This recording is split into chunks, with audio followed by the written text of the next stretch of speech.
Yan, pwede na. Kailan natin ang gas. Maganda ito, oh. Yan.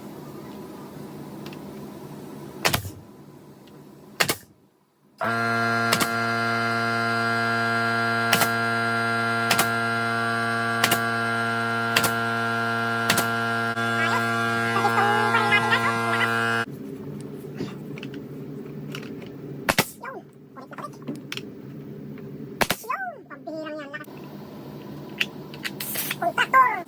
Ah, malakas ito. Yan.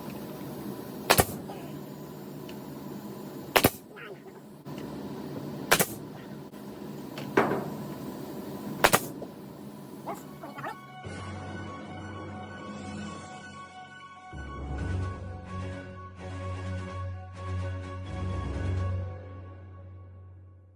So guys, bumili pala tayo ng no?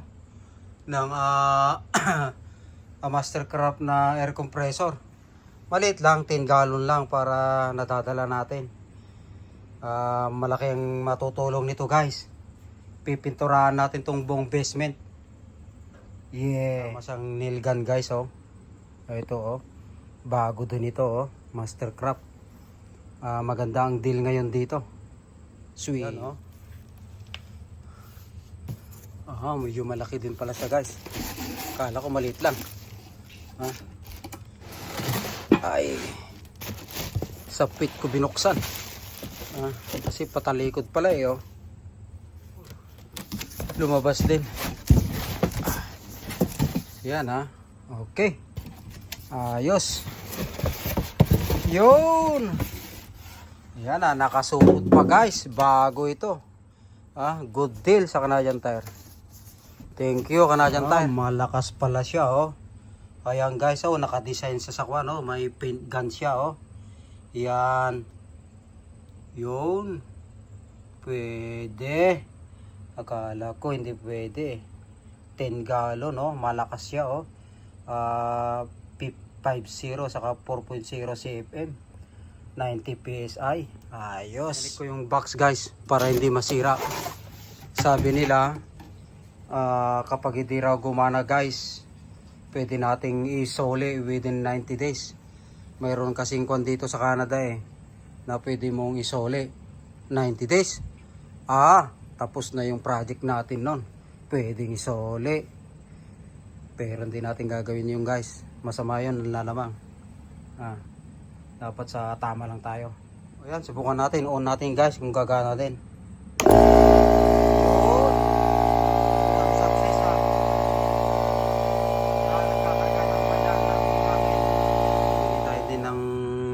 Guys, ayan, oh. Hybrid construction daw siya, sabi niya. Maximum. Ayan, oh. 50 feet siya. Hindi 50 feet nga, o 50 inch lang. Tingnan natin. Ayun, oh. 15.2 meter siya. Ayan, oh. 50 feet, oh. Ito pala yung kanya, oh, gauge guys, oh, ng tangke. Ito naman yung regulator. Ito naman yung sa tool, oh, tool gauge. Tignan natin kung kakasya yung binili natin. Yun, connect na connect guys, oh. Sakto. Ayos, panalo. Una natin.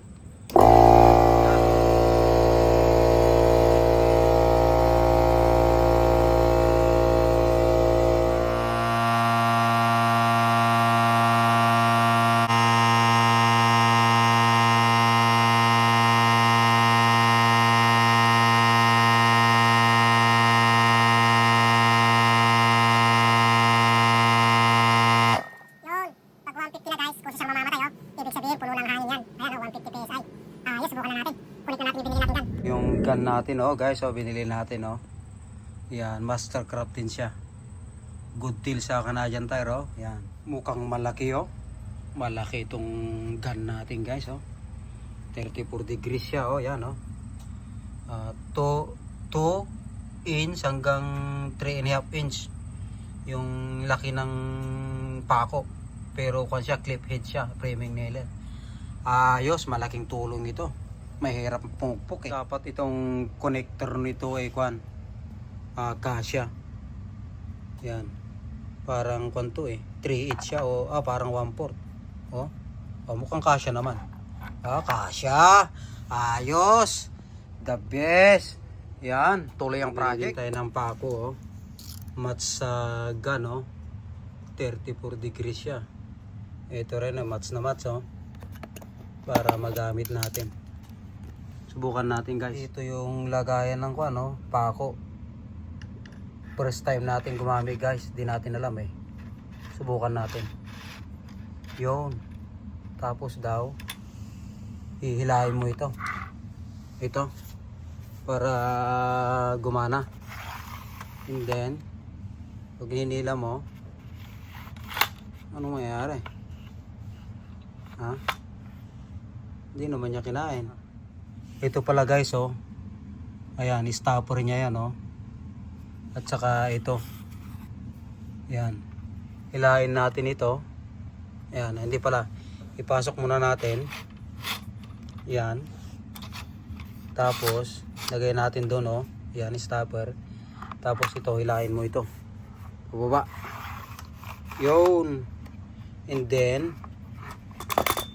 pagkatapos nun, ito, i-push natin ng konti. Ayan pag na-push mo na gano'n, itutulok niya Yun. Para mag-load doon. Yun. Subukan natin guys kung maganda rin. Bini Mastercraft nail gun. I-set up natin ng 90 degrees yung regulator natin. 90 lang guys. 90 lang kailangan niya.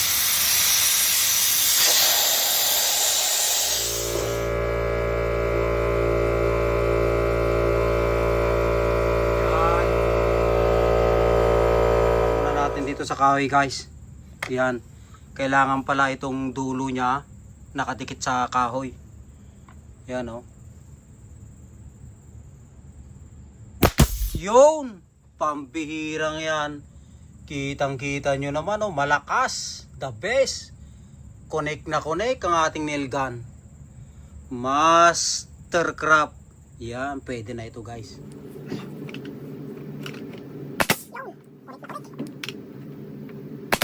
Pambihirang yan, lakas mo job.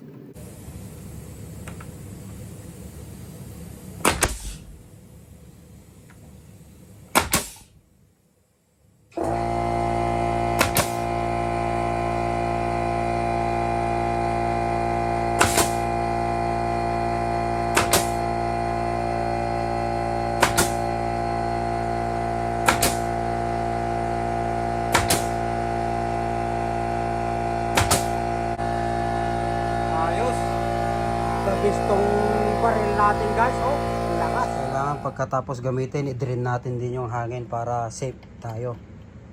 Tanggalin natin lahat ng hangin.